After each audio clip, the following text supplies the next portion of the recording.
안녕하십니까, 팟캐비입니다. 이번 영상에서는 수능에서 좋은 성적을 받고도 논술 시험에서 실패해서 서울대에 떨어진 한 학생의 이야기를 해드리겠습니다. 좀 오래된 이야기인데 그럼에도 불구하고 여러분들이 글쓰기나 논술 공부에 대해서 생각하신다면 참조할 만한 사항이 있을 겁니다. 참고적으로 수학의 진짜 재미라는 제 책에도 관심을 가져주시면 감사하겠습니다. 때는 1999년 말입니다. 제가 박사 과정에 입학한 직후의 일이었던 것으로 기억합니다. 사실 연도가 정확히 기억나는 것은 아닌데 저 때쯤이에요. 착오가 있다면 1년 정도의 착오가 있을 수 있습니다. 당시에는 대입 제도가 수능을 보고 나서, 그리고 수능이 좀 어려웠죠. 지금보다 훨씬 어려운 수능이었습니다. 그리고 수능을 보고 나서 논술을 봐서 대학교 입학이 결정되는 시기였고, 특히 서울대가 그랬습니다. 그런 상황에서 어느 날 수능 직후였습니다. 수능 직후에 태권도부 선배님한테서 전화가 왔습니다. 자기 친척 딸이 수능을 보고 나서 논술 공부를 하려고 하는데 철학과인 네가 좀 공부를 도와줄 수 있겠니? 해서 전화가 온 것이었습니다. 이때 서울대 태권도부 선배님이라고 하면 나이가 3, 4년 차이가 나는 사람이 아니라 저희 부모님보다도 나이가 굉장히 훨씬 많으신 분이었습니다. 왜냐하면 태권도부 역사가 좀 오래되다 보니까 선후배라는 개념이 교수님보다도 훨씬 나이가 많은 교수님들의 교수님 같은 분이 선배님으로 계셨어요.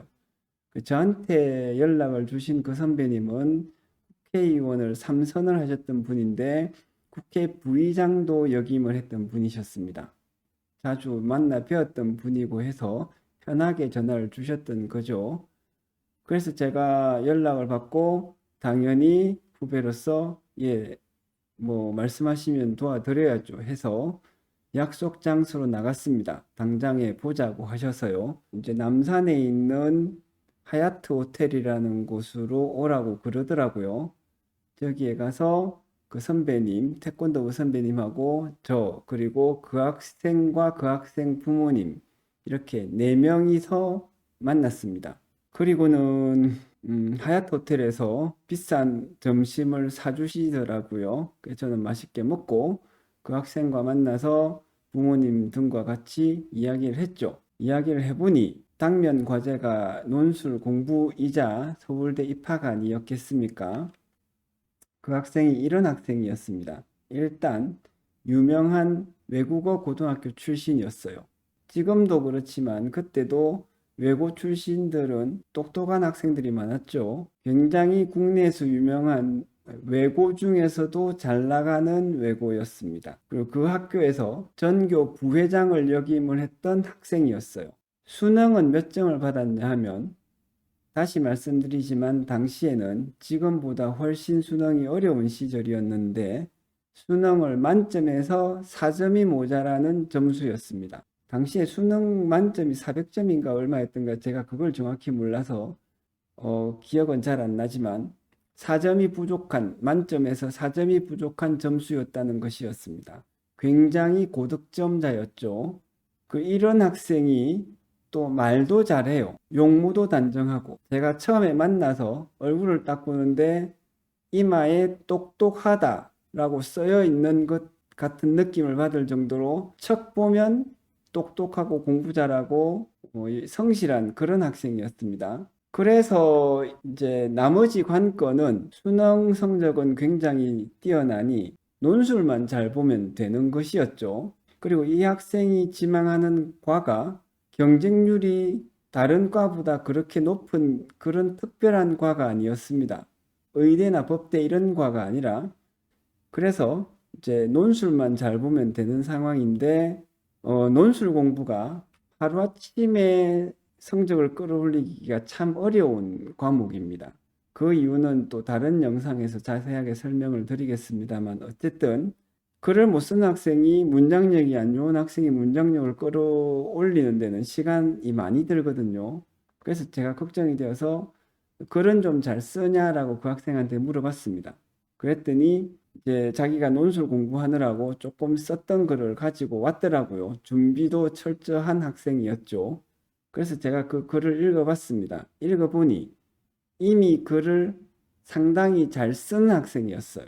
모든 것이 다 갖추어진 학생이었습니다. 그래서 논술 시험에서 막상 성적이 충분히 나오도록 이미 문장력이 있는 학생에게 이런 식으로 생각하고 이런 식으로 글을 써야 된다라고 하면서 한 달 동안 공부를 시키면 충분히 가능성이 있는 학생이라는 답을 마음속에서 얻었습니다. 그래서 제가 이렇게 말했죠. 잘라 말하기를 너는 합격한다. 네가 원하는 거과 그렇게 어렵지 않은 과니까 이 정도 성적에 이 정도 상태라면 한 달 동안 제대로 공부를 했을 경우에 거의 반드시 합격한다라고 제가 잘라서 말했습니다. 그렇게 해서 제가 논술을 가르쳐 주기로 했죠. 그런데 문제가 생겼습니다. 제가 논술을 가르쳐 주려고 하니 학생이, 즉 저한테 논술을 배우려고 하는 이 학생이 시간이 없어서 제가 가르쳐 주지 못하는 것이었습니다. 수능 시험 직후부터 논술 시험까지 대략 한 달 가량의 시간이 있었습니다. 그래서 저는 하얏트 호텔에서 그 학생을 처음 만나고 그 다음 주에 이제 일단 전화를 해서 약속 시간을 잡아서 공부를 한번 가르쳐 줬어요. 그리고는 일주일에 2번 내지 3번 정도 4번 가서 가르쳐 주면 충분히 진도를 나가서 성적이 잘 나올 수 있을 거라고 계획을 가지고 있었습니다. 그런데 첫 번, 한 번 다음에는 한 달 동안 한 번도 가지를 못했습니다. 왜 가지 못했냐 하면 이 학생이 시간이 없는 것이었습니다. 제가 언제 시간 되니 하면 그날도 시간이 안 됩니다. 시간이 안 됩니다. 시간이 안 됩니다. 그렇게 한 달이 간 거죠. 이 학생의 부모님이 양친이 다 의사시라고 말씀을 드렸는데 이 학생의 집안이 굉장히 부유한 학생이었거든요. 양친이 의사시고 집안도 넉넉하고 학생도 똑똑하고 학생의 부모님이 학생의 공부에 관심도 많고 관리를 하고 계셨습니다. 그러니 제가 그 사이에 가서 뭐라고 할 수가 없는 것입니다. 만약에 이 학생의 집이 가난했거나 아니면 혼자서 열심히 공부를 하는 환경이 그렇게 좋지 않은 학생이었으면 제가 억지로라도 찾아가서 부모님하고 상담을 하고 중간 점검을 하면서 이렇게 공부해야 된다, 이거 이렇게 하면 안 되고 내 말을 들어야 된다라고 좀 강하게 말을 했겠죠. 그러나 그 반대이기 때문에 제가 간섭할 여지가 없었어요. 그렇게 한 달이 가고 논술 시험 이틀 전에 이 학생이 시간이 난다고 해서 두 번째이자 마지막으로 이 학생을 만나서 공부를 가르쳐 주게 되었습니다. 그래서 한 달 동안 뭐 했니? 하면서 이제 이야기를 한 다음에 그동안 글을 쓴 것이 있냐라고 해서 글 쓴 것을 봤습니다. 그래서 이 학생이 그동안 논술 연습한 글을 보고 현재 상태, 그때 만난 현재 상태의 글을 보니 글이 엉망이 된 것이었습니다. 글을 보면서 제 머리가 쭉 뼛서고 마음속에 이러다가 얘 서울대 떨어지겠다 라는 걱정이 불현듯이 확 올라오더라고요. 그런데 논술 시험이 내일 모레인 상태에서 이 학생을 지금 만났으니 제가 뭔가 더 해줄 틈이 없었어요. 그래서 어쨌든 걱정이 태산같이 마음속에 자라서 그 학생한테 이야기를 했죠. 글이 너무너무 달라졌다. 어느 정도로 나빠졌냐 하면 한 달 전에 처음 만나서 그때보다도 나쁜 쪽으로 아주 많이 변해 있었습니다. 이러니 제가 궁금한 것은 왜 그렇게 변했을까? 조금이라도 나아지지 않고 왜 나쁜 쪽으로 변했을까? 이것이 궁금했어요. 그래서 이 학생한테 걱정을 태산같이 하면서 물어봤죠. 너 그동안 한 달 동안 도대체 뭘 했냐? 라고 물었더니 이 학생이 주저주저 하다가 고백하는 말이 이 말이었습니다. 강남에 있는 유명한 논술 학원을 다 다녔다는 거였어요. 그래서 제가 참 어이가 없어가지고 결국에는 이제 뭐라고 말을 하지 못하고 걱정만 하다가 왔고 이 학생은 결국에 서울대 떨어졌습니다. 당연히 떨어졌고 원인은 뭐겠냐 하면 여러 가지로 봤을 때 수능이 그 성적에다가 논술 시험도 쳐서 당락이 결정되었으니 논술이 완전히 망가진 것이죠. 논술 때문에 떨어진 것입니다. 그래서 그 학생은 결국 연세대학으로 갔습니다. 그렇다면 여러분들 입장에서는 강남에 있는 유명한 논술 학원을 다 다녔는데 왜 논술 실력이 떨어졌을까가 궁금하실 것 같아요. 그래서 그것에 대해서 말씀을 드리겠습니다. 지금의 논술 학원의 상태에 대해서는 다른 영상에서 자세하게 설명을 드리겠습니다. 어쨌든 지금은 1999년 대략 25년 전과는 다르겠으나 그때는 이랬습니다. 논술 학원이 어떠냐면 문제가 있었는데 가르치는 내용이 이런 식으로 문제가 있었어요.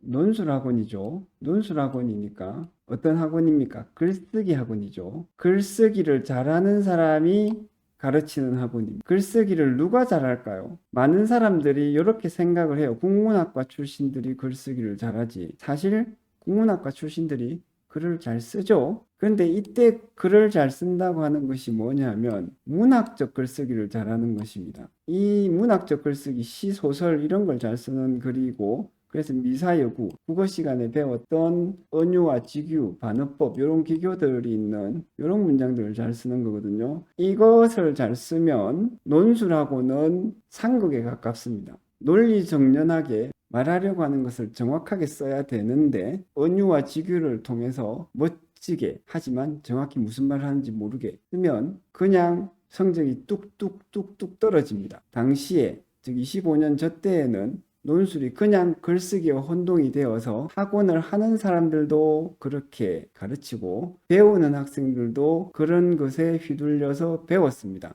그래서 어떤 학생이 배워서 어떤 학생은 붙고 어떤 학생은 떨어지면 정확히 무엇을 어떻게 배워서 성적이 더 올라가서 합격을 했는지에 대해서 모르고 그냥 열심히 다녀서 어떤 학생이 합격을 했으니 이 학원에서 다닌 학생들도 붙는다, 성적이 잘 나온다 해서 그냥 열심히 돈 내고 배운 거죠. 그리고 지금 제가 해드리는 이야기의 주인공도 딱 그런 유형에 해당이 되었습니다.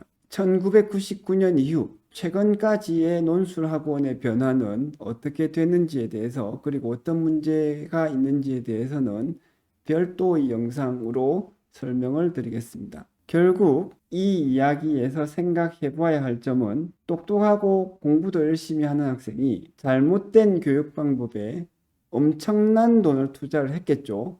강남의 논술학원, 강남의 학원이 비싸지 않습니까? 게다가 한 달 동안 모든 학원을 다 다녔다고 할 정도로 열심히 하는 학생이었으니 돈을 엄청나게 쓴 겁니다. 그리고는 어떻게 되었다? 최악의 결과를 얻은 거죠. 차라리 논술학원을 하나도 안 다니고 또 저한테도 안 배웠더라도 제가 처음 봤을 때 하얏트 호텔에서 처음 만나가지고 글을 봤을 때 그 글 실력이면 어쩌면 수능 성적이 좋아서 충분히 당선되었을지도 모르겠습니다. 그런데 논술 시험 이틀 전에 본 그 학생의 글은 최악이었어요. 절대로 논술에서 좋은 성적이 나올 수 없는 글. 저희 지도 교수님이 대학교 입시에 논술을 도입하는 기반 연구를 하셨던 분이고 제가 그걸 좀 도와드려서 잘 알고 있습니다. 어쨌든 이런 점들을 참고를 해서 여러분들이 지난 논술 공부를 하실 때 그리고 더 나아가서 학술적 글쓰기를 공부를 하실 때 정확하게 내가 공부해야 되는 것이 글쓰기 중에서도 어떤 글쓰기며 왜 어떤 부분을 공부를 해야 되는지 잘 알고 하셔야 됩니다. 저희 경험담을 말씀을 드렸는데 재미있으셨다면 좋아요와 구독 버튼을 한 번씩 눌러주시면 감사하겠습니다. 감사합니다.